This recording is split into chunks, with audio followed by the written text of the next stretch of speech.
ఇవాళతో మీ first phase training ముగిసింది. ఇప్పుడు మన వింగ్ కమాండర్ మిజ్రాద్దీన్ భాయ్ మిమ్మల్ని ప్రాక్టికల్స్లో టెస్ట్ చేస్తారు. స్వాతంత్ర యోధుడికి కావలసిన మొదటి అర్హత ఏమిటో తెలుసా? భయం లేకపోవడం. జిహాదులో ఎప్పుడు కరుణకి అవకాశమే లేదు.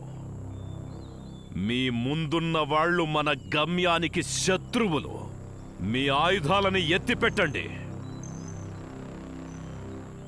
వీళ్ళందరూ మన ప్రయత్నానికి విరోధులు. వీళ్ళెవరికి ఈ భూమి మీద బతికే అర్హతే లేదు. వీళ్ళ గొంతులు అడ్డంగా కొయ్యండి.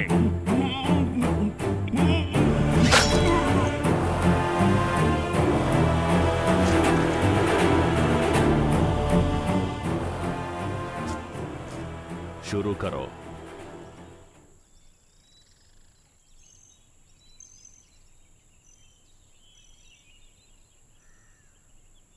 क्या देख रहे हो?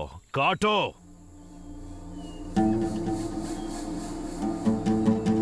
काटो.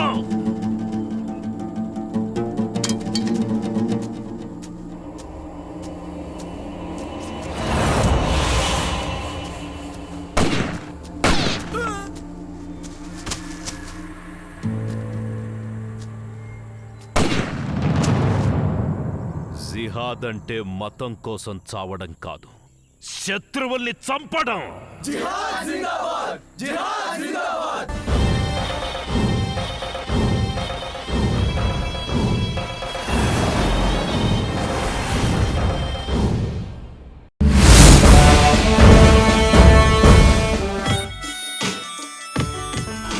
మీ బ్యాగ్ చాలా బాగుంది.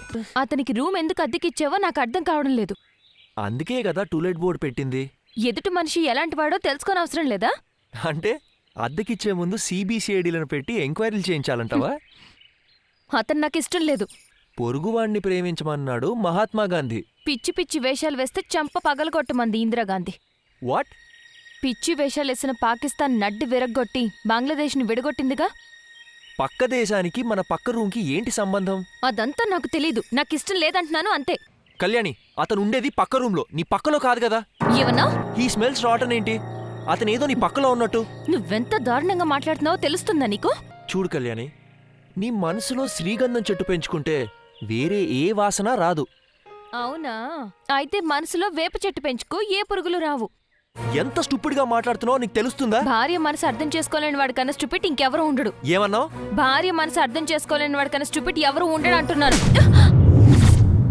ఉట్టి మాంసం కండలేనా? మగతనం లేదా? ఇంకా 30 సంవత్సరాల వయసుంది. ఇలా తోటకూర కాడలాగా అయిపోతే ఎలా? ఇంతకాలం ఎంత కోరిక ఎక్కడ దాచుకున్నావు?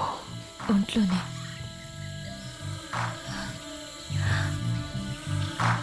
పెళ్ళైనప్పటి నుంచి వేర్పాటువాదులు, టెర్రరిస్టులు, వాళ్ళందరి పిల్లలు డాక్టర్లుగా, ఇంజనీర్లుగా ఏసీ రూముల్లో హాయిగా బతుకుతున్నారు. ఏం సాధించాలని నీకీ జిహాద్?